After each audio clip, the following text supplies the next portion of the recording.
Lyra had learned long ago how to make herself small.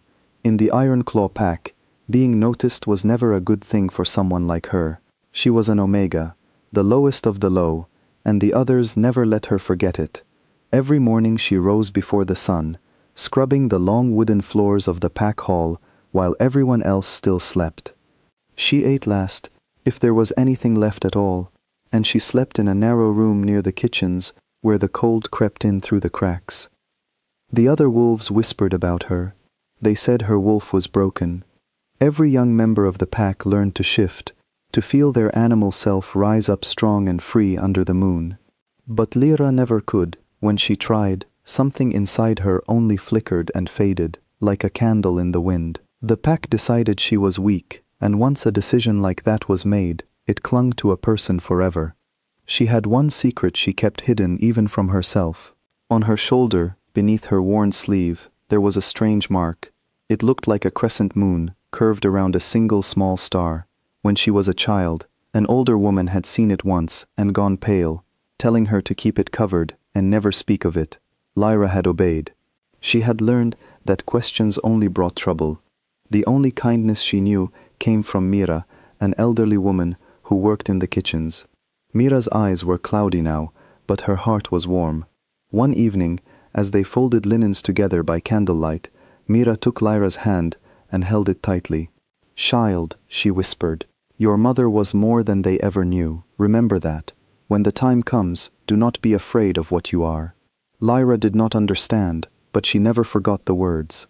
Everything changed on the night the Alpha King came. His name was Kalen, and he ruled all the packs of the northern lands. He was young for a king, but there was a quiet power in the way he moved, as though the ground itself respected his steps. He had come to Ironclaw to inspect the pack, as he did with all the territories under his protection. The whole pack scrubbed and polished and prepared for days. Lyra worked harder than anyone, though she knew she would not be allowed anywhere near the great hall during the feast. But fate had other plans. On the night of the gathering, the hall was full of light and music. Lyra was carrying a heavy tray of dishes through a side passage when the world suddenly broke apart. A rival pack, the Blackthorn Wolves, had crept through the forest and launched a surprise attack. Doors burst open. Growls filled the air. People screamed and scattered. In the middle of the chaos, Lyra saw a small child, a little boy no older than 5, frozen with fear in the center of the hall. A fight was spilling toward him, and no one seemed to notice.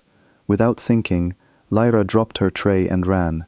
She threw herself over the boy, shielding him with her own body, wrapping her arms around him as tightly as she could. And then something happened that she could not explain. A warmth rose up from deep inside her chest, spreading outward like sunrise. A soft silver light glowed around her, gentle but bright, pushing back the darkness of the room. For one breathless moment, everything went still. The attacking wolves stumbled back, confused. The child in her arms stopped crying and stared at her with wide, wondering eyes. The light faded as quickly as it had come. Lyra sat there, trembling, not understanding what she had done, but someone had seen. Kalen stood across the hall, and his eyes were fixed on her. In the middle of the battle, with everything falling apart around him, the Alpha King was watching a scrubbing girl as though she were the only thing in the world. The Blackthorn Wolves, unsettled by the strange light, retreated into the forest. The pack was shaken but safe, and through it all, Lyra could not shake the feeling of the king's gaze upon her. The next morning, she was called before him. She had never been so afraid. She was certain she was in trouble, that she had done something wrong by touching the child, by causing such a strange scene. She entered the great hall with her head bowed and her hands shaking, but Kalen did not look angry. He looked at her with a curious, searching expression, as though he were trying to solve a puzzle. "Show me your shoulder," he said quietly. Lyra's heart froze. "My lord, I—" "Please," he said. His voice was gentle. "I mean you no harm." Slowly, with trembling fingers, she pulled aside her sleeve. The crescent moon and star mark was there, plain in the morning light. Kalen drew in a sharp breath. For a long moment he said nothing at all. "Do you know what this is?" he finally asked. She shook her head. "This is the sigil of the Moon Royal line," he said. "The oldest and most respected bloodline of all our people. They were the first rulers, the ones who could call upon the light of the moon itself. Everyone believed the line had ended long ago. But you carry their mark." Lyra could not believe what she was hearing. "There must be a mistake," she whispered. "I am no one. I am the weakest Omega in the pack. I cannot even shift." Kalen studied her carefully. "Or perhaps," he said slowly, "your power was hidden, sealed away. Sometimes people fear what they cannot control, and they find ways to bury it." Over the following days, Kalen chose to remain at Ironclaw far longer than anyone expected. He spent his time with Lyra, teaching her, testing her gently, helping her reach for the warmth she had felt on the night of the attack. At first nothing happened, but little by little, that flicker inside her began to grow stronger. The pack did not know what to make of it. For years they had treated Lyra as nothing, and now the Alpha King himself spent his days at her side. Some grew curious, others grew afraid, and a few grew angry, for they did not like the idea that the girl they had scorned might rise above them all. Lyra herself hardly knew what to feel. She had spent her whole life believing she was worthless.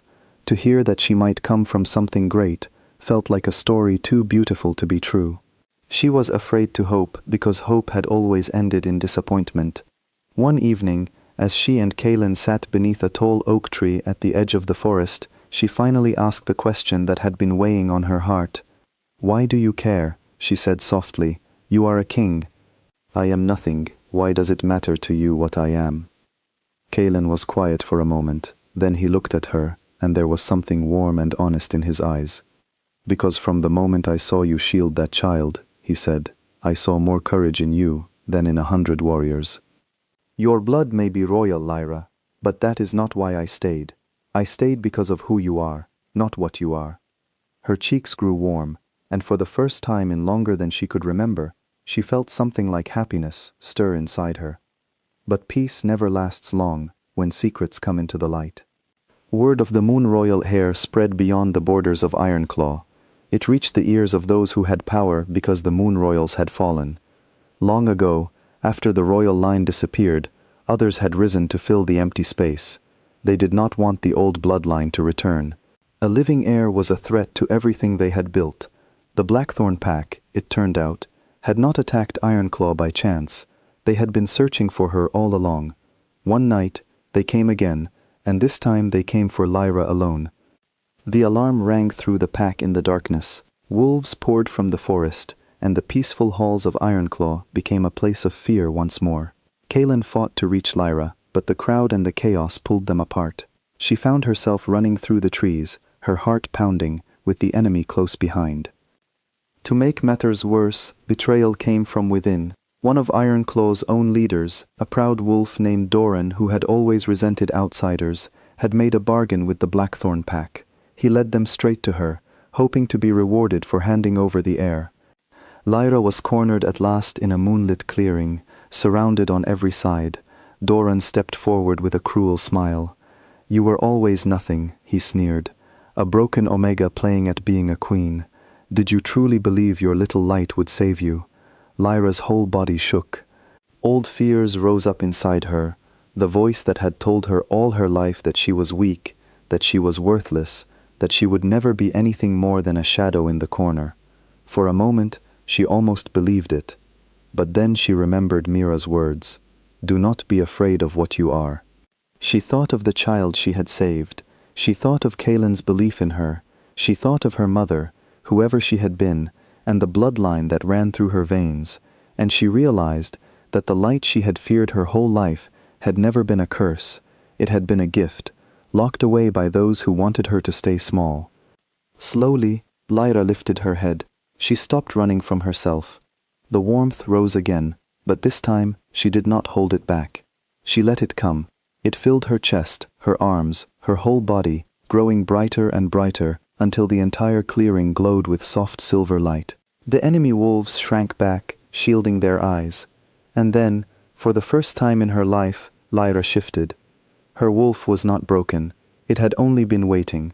From within the light emerged a magnificent creature with fur the color of moonlight, silver and shining, and beautiful beyond words.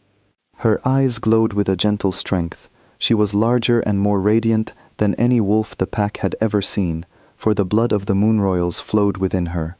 The blackthorn wolves, who had come expecting an easy prize, now faced the true heir of the oldest royal line. Their courage crumbled. One by one, they turned and fled into the darkness, and this time they did not look back. Doran alone remained, frozen in shock. The girl he had mocked now stood before him in her full glory, and there was nothing he could say. Kaelin and the loyal wolves of Ironclaw arrived at last, and Doran was taken away in disgrace, his betrayal exposed for all to see. The clearing fell quiet. Lyra shifted slowly back into her own form, the silver light fading into a soft glow around her. She stood in the moonlight, no longer trembling, no longer afraid. Kaelin came to her and reached out, and she took his hand. "You were never weak," he said softly. "You were the strongest of them all. You only needed to see it for yourself." In the days that followed, everything changed. The truth could no longer be denied.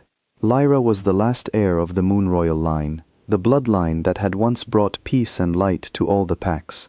Those who had scorned her now bowed their heads in shame, for they had nearly destroyed the very treasure they should have protected. Mira, the old kitchen woman, wept with joy when she saw what Lyra had become. She took the young woman's hands and pressed them to her heart. "I knew," she whispered, "I always knew.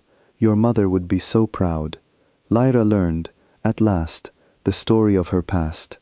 Her mother had been a daughter of the fading royal line, forced to hide her child among the common wolves to keep her safe from those who wished the bloodline gone. She had left her daughter at Ironclaw with nothing but a hidden mark and a hope that one day the truth would find its way to the light. That hope had finally come true. Kaelin offered Lyra a place at his side, not as a servant, not as an Omega beneath him, but as an equal. He looked at her the way no one ever had before, with respect and admiration, and something deeper that made her heart race. "The northern lands have long needed the light of the Moon Royals," he said, "and I have long needed someone who understands what it means to carry the weight of others upon their shoulders. Rule beside me, Lyra, not because of your blood, but because of your heart." Lyra looked out over the pack that had once cast her aside. She thought of all the mornings she had scrubbed the floors in silence, all the meals she had gone without, all the cruel words she had swallowed. She had spent her whole life being told she was nothing, but she was not nothing. She never had been. She turned back to Kaelin and smiled, a true and steady smile. "I will," she said. And so the weakest Omega of the Ironclaw pack became something far greater than anyone had imagined. Not because her blood was royal, though it was. Not because a king had chosen her, though he had. But because she had found the courage to stop believing the lies others had told her, and to finally believe in herself. Under the silver light of the moon that had always watched over her, Lyra stepped forward into the life she was always meant to live. The girl who had once made herself small now stood tall, and the whole world would come to know her name. She had been the pack's forgotten Omega, but that was never who she truly was. And now, at long last, she was free to become everything she had always been meant to be.